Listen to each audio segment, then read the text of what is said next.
श्लोक 20. ये तु धर्म्यामृतमिदं यथोक्तं पर्युपासते श्रद्धाना मत्परमा भक्तास्तेतीव मे प्रियाः. ओम तत्सदिति श्रीमद्भगवद्गीतासु उपनिषत्सु ब्रह्मविद्यायां योगशास्त्रे श्रीकृष्णार्जुनसंवादे भक्तियोगो नाम द्वादशोऽध्यायः. श्लोकाचा अर्थ.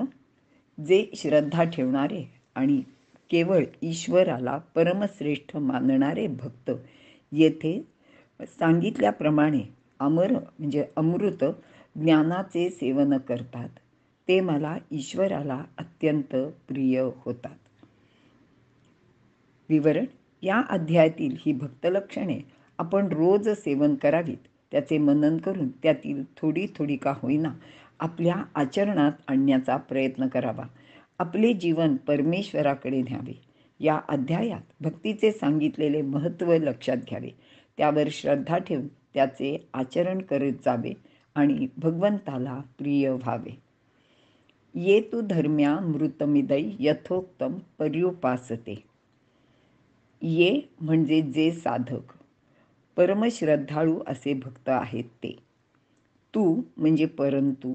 या पदाने सिद्ध भक्तापेक्षा साधक श्रद्धाळू भक्त भगवंताला प्रिय आहेत असे सांगितले आहे. धर्म्यामृतमिदय. वरील सांगितलेली 39 लक्षणे धर्ममय अशीच आहेत. ती धर्माला अनुसरण असल्याने त्याला धर्म्य असे म्हटले आहे.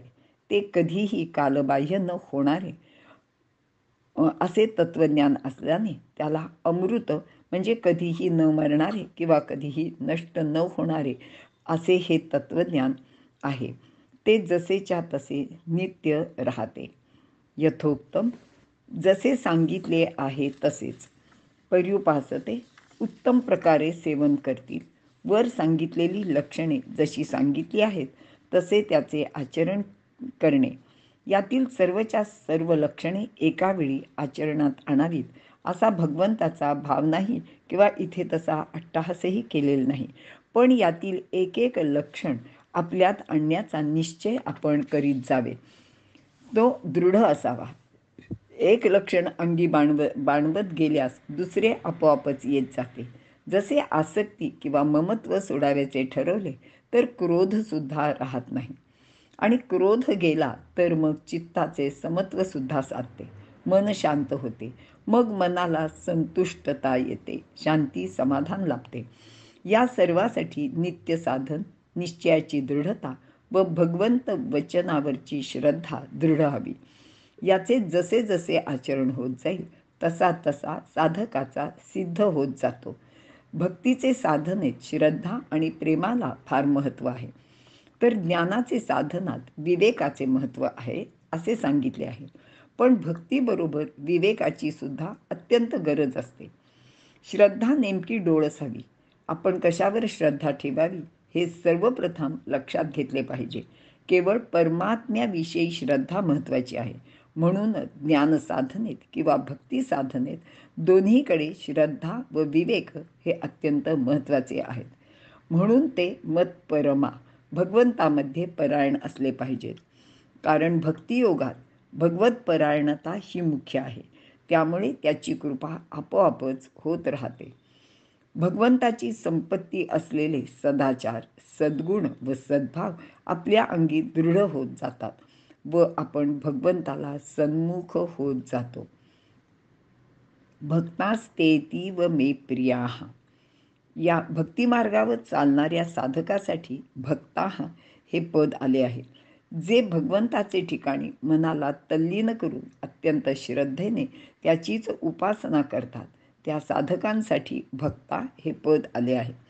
अशा भक्तांना प्रिय किंवा साधक भक्तांना अत्यंत प्रिय म्हणण्याची कारणे पुढील प्रमाणित आहेत. सिद्ध भक्तांना तत्वाचा अनुभव आलेला असतो. त्यांना भगवंताची प्राप्ती झालेली आहे. पण साधकांना मात्र तसा अनुभव नसताना ते अत्यंत श्रद्धापूर्वक भगवत परायण असतात. शिवाय अत्यंत सरळ मनाने विश्वासपूर्वक दृढतेने भगवंताचे आश्रित होऊन ते त्याची भक्ती करतात. त्यांना अजून दर्शन झालेले नसते, म्हणून जणू काही भगवंतच त्यांच्या त्या भक्तीबद्दल ऋण व्यक्त करण्यासाठी त्यांना आपले अत्यंत प्रिय भक्त आहे असे म्हणत आहेत. या अध्यायात अनेक प्रकारच्या साधनांसह भगवत भक्तीचे वर्णन करून भक्तांची लक्षणे सांगितली आहेत. संपूर्ण अध्यायात 3ऱ्या, 4थ्या व 5व्या श्लोकात ज्ञानाच्या साधनेचे वर्णन आहे. भक्ती आणि ज्ञानाची परस्पर तुलना करून भक्तीला श्रेष्ठसुद्धा दाखवले आहे. सर्व साधनात भक्तीच कशी श्रेष्ठ आहे ते सांगितलेले आहे आणि म्हणूनच या अध्यायाला भक्तियोग असे नावसुद्धा दिलेले आहे. आणि येथे भक्तियोगाचा 12वा अध्याय संपन्न होत आहे. श्रीकृष्णार्पणमस्तु.